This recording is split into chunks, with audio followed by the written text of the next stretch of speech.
Excelência, estamos curiosos de saber como que é o catolicismo na Ásia Central, no Cazaquistão, no Quirguistão, na Rússia.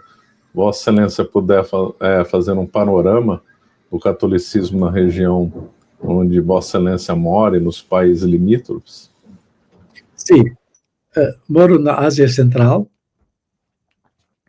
que são 5 povos, lá onde eu nasci, Quirguistão, agora estou vivendo em Cazaquistão, que são juntos, limítrofes, depois tem Uzbequistão, tem Turkmenistão e Tajiquistão. Esta área da Ásia Central e predominantemente muçulmanos, vivemos no mundo muçulmano e no Cazaquistão uma grande presença dos ortodoxos também, dos russos, que nos outros países, outros 4 são quase muito minoria, também os ortodoxos. Então, mas graças a Deus, nós não temos um Islã militante ou extremista, graças a Deus não, mas moderado, e vivemos com eles em paz, em mútua compreensão, porque os governos são vigilantes nestas regiões de evitar qualquer infiltração do Islã extremista, graças a Deus. Aqui o governo está vigilante. Conheça agora a Caravela Kids. São 5 livros infantis incríveis para o seu filho conhecer a verdadeira história. Com 40% de desconto, frete grátis e um curso bônus até o dia 20 de maio. E depois temos também, no Cazaquistão, boa relação com os ortodoxos, a Igreja Ortodoxa, que tem mais ou menos 20% da população, os muçulmanos 70% ou mais, e nós católicos somos uma pequena comunidade, gregos pusilos, uma pequena grei, que somos máximo 1% da população. Então, pequena comunidade, são descendentes dos deportados alemães, que eram deportados pelo Stalin, descendentes dos polacos deportados, dos lituanos, dos ucranianos, por isso são católicos. Mas, nos últimos decênios, os alemães quase todos voltavam para a Alemanha, os polacos começam a voltar para a Polônia, assim o número nosso diminui, mas no mesmo tempo, poucos aos poucos, temos novas conversões da parte da Igreja Ortodoxa Russa que se convertem, e mesmo da área dos muçulmanos, eu diria de um Islã não praticante, mas um Islã étnico. E assim temos cada ano um pequeno grupo destas gente de famílias que etnicamente são muçulmanos, que se convertem ao catolicismo, e já temos acho que 2 sacerdotes indígenas desta área, proveniente de um Islã étnico somente, católicos, sacerdotes, alguns seminaristas. Assim tivemos agora semear, que aos poucos, talvez algumas gerações, esta igreja na Ásia Central vai ter também próprios indígenas, sacerdotes católicos e talvez bispos, e depois vai mais crescer.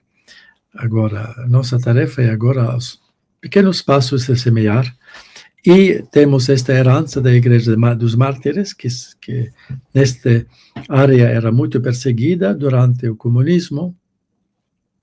Temos alguns mártires já beatificados. Esta é a nossa herança, que, graças a Deus, nossos católicos e nossas igrejas, nós conservamos ainda a piedade, a reverência na liturgia. A comunhão é somente recebida de joelhos e em boca, em todas as igrejas. Não é permitido comunhão na mão. Nós não temos acólitas femininas, não. Não temos ministros da Eucaristia, não. E então temos ainda conservado estes alguns elementos da piedade e da reverência tradicional. e graças a Deus. E na nossa diocese, nós temos em todas as paróquias, cada dia, a exposição do Santíssimo Sacramento, ao menos 1 hora antes da missa, e com o rosário público diante do Santíssimo Sacramento, com bênção eucarística. Graças a Deus. E temos este amor a Nosso Senhor Eucarístico e Nossa Senhora. Muito bom, excelência. Expedito, sua vez. Eu queria fazer uma pergunta para Vossa Excelência, que nós estamos aqui hoje no canal do professor Marcelo, né? E muitos dos espectadores, as pessoas que acompanham o excelente trabalho que o professor Marcelo faz aqui nas redes sociais, talvez não conheçam a relação de Vossa Excelência com o Brasil.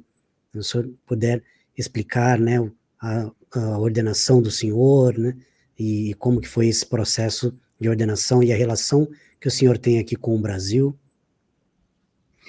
Sim, eu nasci na Ásia Central, no Quirguistão, durante o tempo do comunismo.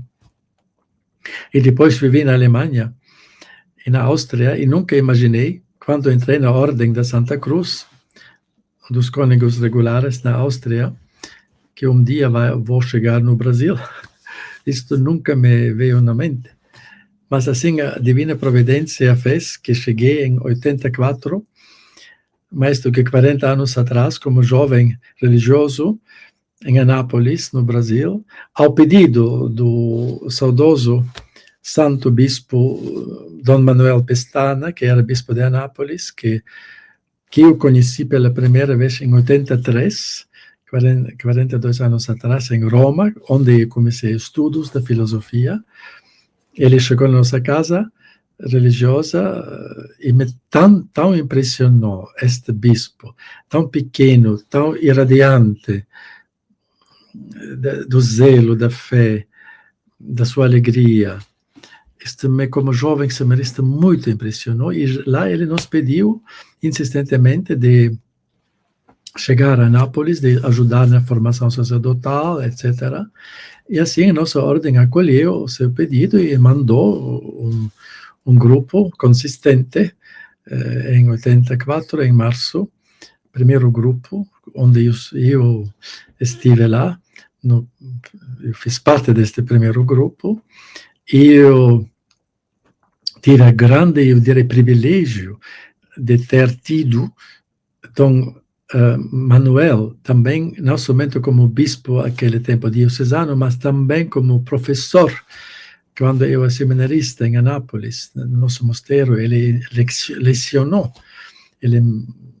Eu fiquei muito agradecido à providência. E depois ele me ordenou diácono, ordenou-me sacerdote, e até quando fui consagrado bispo em Roma, em 2006, ele chegou do Brasil já velho, com a caneta, esta bengala, chegou a Roma para participar na minha consagração episcopal. Era para mim uma grande e profunda alegria de ter Manuel também participar na minha consagração episcopal, e me deu uma das suas cruzes pectorais, solene, que eu uso somente nas ocasiões solenes, quando eu faço ordenações ou missas pontificais, eu uso o pectoral de Dom Manuel.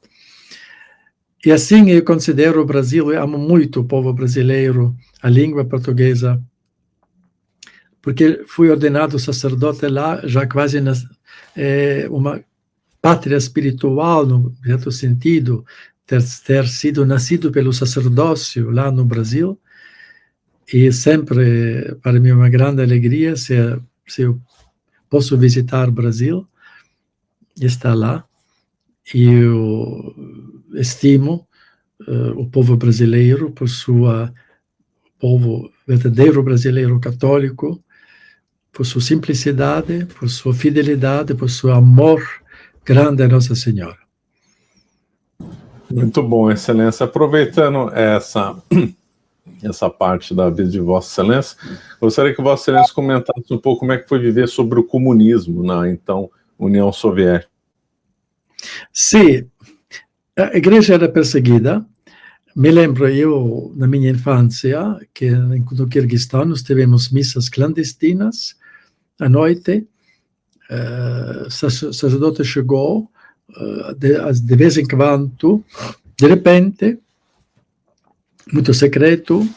Então, eu me lembro destas missas e me impressionou e me marcou toda a minha vida, claro. E depois, meus pais organizavam também no Quirguistão, na ausência dos sacerdotes, orações, encontros de oração, mesmo que não foi permitido, mas na nossa casa, me lembro, especialmente na noite de Natal, que meus pais organizavam pelos católicos alemães, uma noite de oração, de cantos natalícios, mas nós tivemos a fortuna que nosso vizinho era o policial principal da cidade, que era um amigo do meu pai, e ele disse que esta noite vocês católicos, ele não era católico, era ortodoxo, mesmo nem ele é ateu, mas uma boa pessoa, realmente. Ele disse: vou dar vocês a garantia que nesta noite a polícia não vai chegar, porque ele era o chefe da polícia. E assim nós podemos, com toda a vontade, cantar toda noite, rezar, celebrar dignamente, mesmo com a ausência do sacerdote, o Natal. Essas eram meus lembranças. E depois vivemos na Estônia, nos países bálticos. Mesmo lá havia uma igreja aberta, assim chamada, mas sempre vigiada pelos espias do KGB, claro. E meus pais, nós viajamos lá 100 quilômetros, nós éramos 4 crianças e os pais, para a missa dominical. E deveríamos ser muito cautos e prudentes para não, quer dizer, ter atenção nestes serviços secretos que sempre vigiaram. E lá tivemos um grande santo sacerdote na Estônia, realmente, que também sofreu no campo de concentração, que me deu a primeira comunhão e que me marcou profundamente, um santo. Eu penso que era um santo, um capuchinho da Letônia, e assim ele me marcou. E assim, estas viagens, assim, semi-clandestinos, de manhã à noite, e voltamos de novo na escuridão, eram as minhas lembranças das minhas viagens, das missas dominicais. E recebi o catecismo pleno católico em casa da minha mãe, que era nossa catequista, penso que é melhor, e assim recebi toda a verdadeira, plena fé católica desde a infância e na minha família. É duro viver sob o regime comunista. Você acaba de assistir um corte do Caravelas Podcast. Na tela está aparecendo o episódio completo e outro corte. Muito obrigado pela atenção.